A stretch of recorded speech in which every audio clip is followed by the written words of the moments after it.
10 terrifying videos, only one truth. These are the most disturbing list of terrifying videos that were never meant to exist, but they did. And today we're digging them up. These are the true stories behind them. Let's start.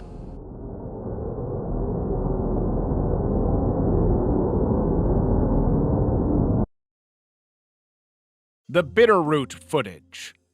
Back in the early 2010s, the internet was not immune to cryptic terror, but one film titled The Bitterroot footage stuck out for being not just horrifying, but also convincingly real. Plus, the video came with an eerie backstory that made the scare factor even worse. A New York University student named Chad reportedly purchased a sealed wooden box from Craigslist. Inside, he discovered decaying black and white pictures labeled Bitterroot, as well as an 8mm film reel. Curious, Chad enlisted the services of a film student to restore the tape, only to discover a very creepy video. The recovered film showed an abandoned forest location, likely in the Bitterroot Mountains of Montana. The camera showed a cloaked man entering a destroyed building where disturbing events occurred. One scene showed the figure cooking in a saucepan next to a frantically twitching sack. Another cut revealed glass pods that seemed to contain mutilated bodies. Then, as if that's not eerie enough, we see the hooded stranger tossing a small bag down a ravine and walking away. It was at this point that the photographer opened the tied bag and revealed what appeared to be human remains. At this point, he drops the camera and leaves in terror. Online communities such as Reddit erupted with speculation, wondering if it was real because it looked very original. But in 2017, the truth was revealed. The creator, who had stayed unidentified for years, revealed on Reddit that the Bitterroot footage was a complete fabrication. It was recorded at Bon Saint-Jean, a former military base in France, and the video was not shot on 8mm film, rather it was digitally filmed and heavily edited to appear vintage. Every frame was meticulously created to resemble damaged celluloid, evoking the image of a missing Cold War film. I feel fantastic. Since its appearance on YouTube in 2009, the surreal and unsettling I Feel Fantastic video has captivated and unnerved viewers.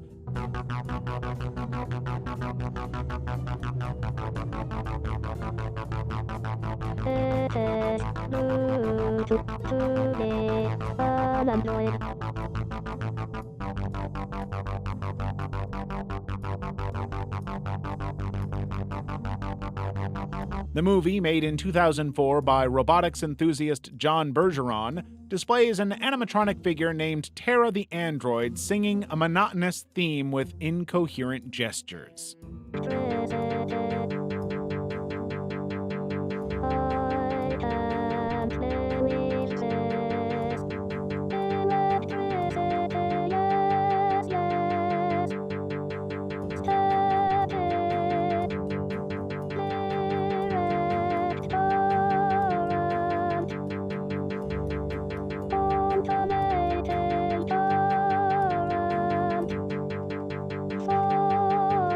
The video's eerie atmosphere is amplified by Tara's mechanical voice, her vacant stare, and abrupt scene changes, including a sudden cut to a backyard, which has fueled various theories and urban legends.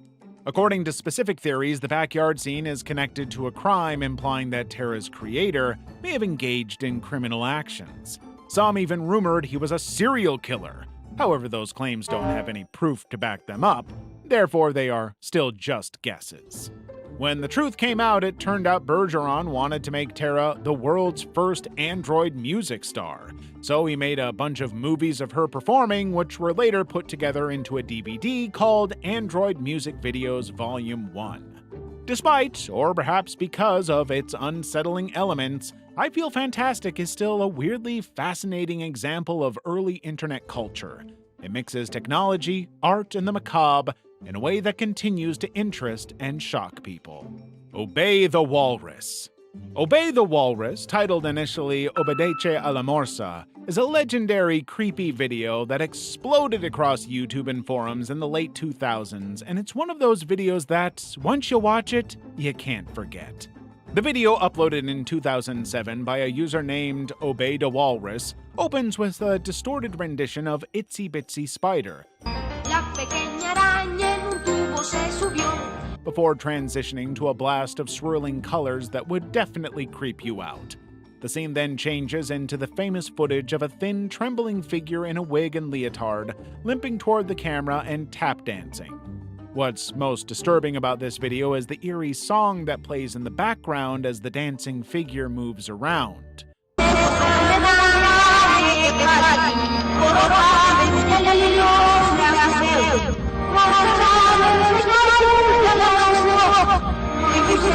The video's creepy mood and mysterious title led to a lot of speculation.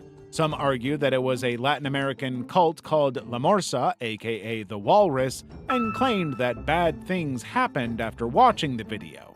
However, as with most allegations, there is no evidence to support them, and the internet primarily views them as folklore. In fact, it turns out that the person in the video is actually a performer called Sandy Crisp, also known as the Goddess Bunny, who is a transgender woman and drag performer. She contracted polio during her infancy, which has resulted in her unique appearance and movement. Goddess Bunny even had to make a video debunking any involvement with the so-called Walrus cult. I'm a human being, and I would appreciate it if people would recognize that. So if you all would please stop posting negative. But despite the message, the video is still being re-uploaded and shared across various platforms, cementing its place in internet horror culture. Body of a pig. On June 7, 2007, a video exploded on YouTube by user Devin Raymond. The grainy, low-quality footage showed two paranormal investigators exploring an abandoned building at night. It's poorly lit, the camera shakes wildly, and the mood is already tense until a distorted demonic voice declares, "I have the body of a pig." Then there's a guttural pig-like snorting, a flashlight scan of the hallway, and a glimpse of something or someone crawling on the ground before abruptly ending. There's no explanation, there is no follow-up, it was simply raw, unpolished terror. Or so we thought. For years, the video's origins were discussed in Reddit discussions and YouTube comments. Some dubbed it a hoax, a form of distorted marketing for a horror film, while others saw it as a true paranormal encounter. Some users even made biblical references, citing the Book of Mark, where Jesus cast devils dubbed Legion into a herd of swine. Eventually, in 2016, a YouTuber named Scare Theater tackled the mystery in a detailed breakdown. By adjusting the pitch and speed of the audio, he demonstrated that the demonic voice was almost certainly one of the individuals in the video who was employing audio effects. It actually sounds like a pretty normal voice with the same accent as the people who made this video. The growls, pig noises, and even the crawling were all artificial and added after editing. But after all this, the video's mystique only grew. The video's use of basic primitive anxieties like being somewhere you shouldn't be, hearing something you can't understand, and seeing something out of focus creates the feel of a found cursed tape rather than a planned production. Mereana Mordegard Glesgorv. Mereana Mordegard Glesgorv is one of the few names that just evokes eerie intrigue in the dark corners of YouTube. The name sounds like it belongs to someone, but it's actually a rather peculiar video that has become one of the most enduring and disturbing legends on the internet. The video initially appears to be harmless. A man with a dark mustache and pale complexion gazes into the camera. The lighting is ominously red, then bursts into a bunch of colors before cutting to the man again, who begins to grin, but not in a manner that seems human at all.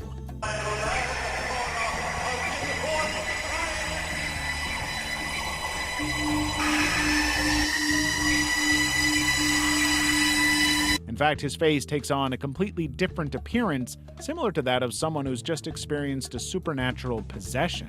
Then his eyes turn red as the camera zooms in, making the whole video even scarier. The whole video just gives off really bad vibes. So of course, a series of rumors, including Reddit threads and creepypasta, followed immediately after, transforming this odd footage into a digital ghost story.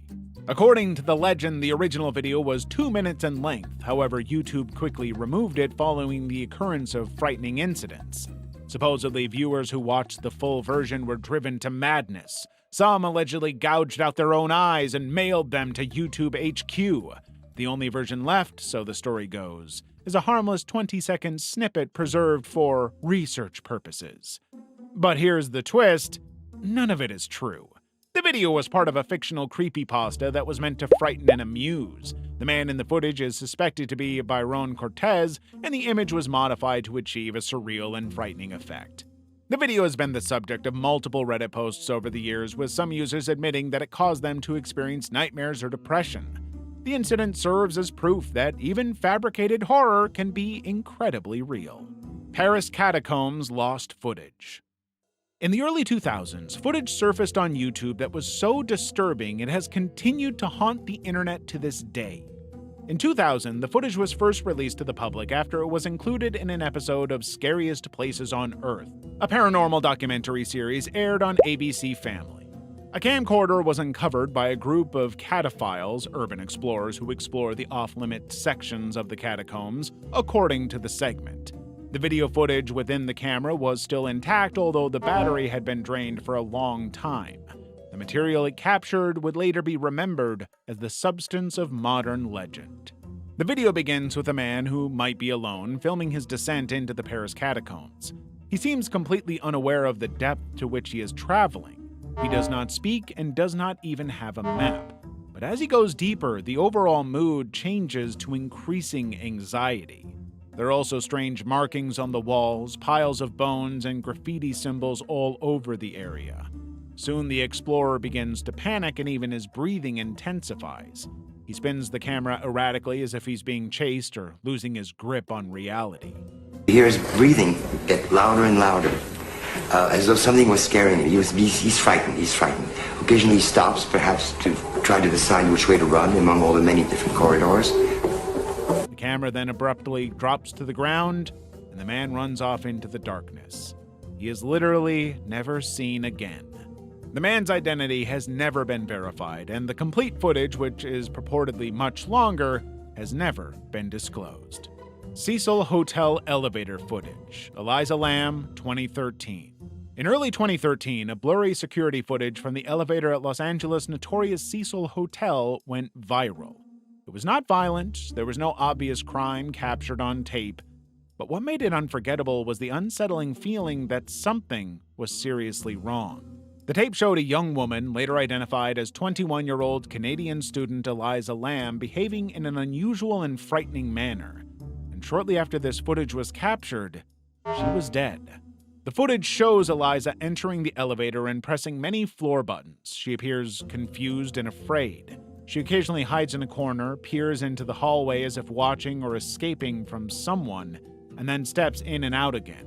She moves her arms in weird, exaggerated motions as if she were speaking to an invisible person or experiencing a mental health crisis. For over 4 minutes, the elevator doors do not close, and Eliza disappears. Weeks later, after guests at the Cecil complained about foul-smelling, discolored water, hotel employees discovered Eliza's remains inside a rooftop water tank. She was found naked with her clothes floating nearby. The official autopsy determined that her death was unintentional drowning influenced by her bipolar disease. Toxicology reports found that she was not taking all of her prescription drugs at the time. Still, many weren't satisfied with that explanation. Internet detectives pointed to the malfunctioning elevator door, the absence of clear camera angles, and the bleak history of the Cecil Hotel, which included connections to serial killings and suicides, as evidence of foul play. But nobody has ever been able to prove anything. Extended Midlothian Church Surveillance. Missy Bevers case. On a quiet April morning in 2016, the Creekside Church of Christ in Midlothian, Texas, became the scene of one of the most baffling unsolved murder cases in modern American history. Missy Bevers, a 45-year-old fitness teacher, was found brutally killed after what began as a routine early morning workout. What truly surprised the public was not the crime itself, but the eerie security film that caught a mysterious figure strolling the church halls prior to the attack.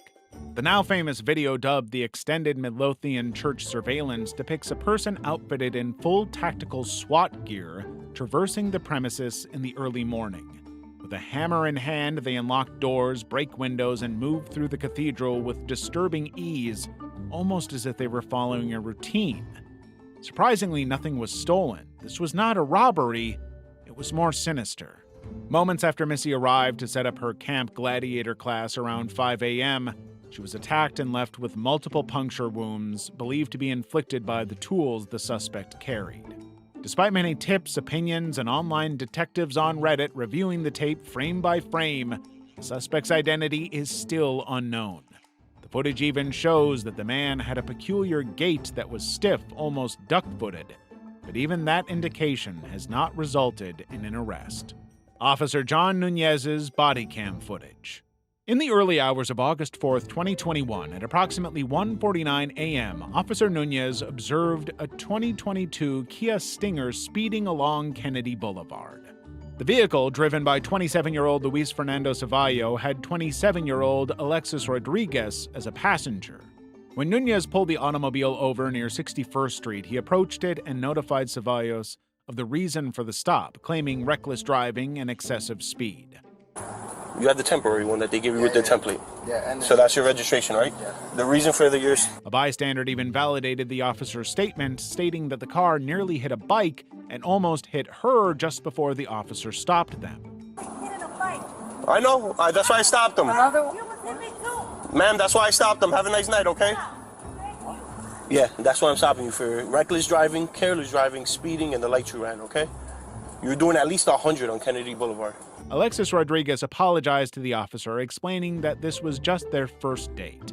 This news prompted Rodriguez to pardon them, but he seriously warned them about the dangers of reckless driving and ensuing citations for multiple violations, including operating a vehicle with provisional license during restricted hours.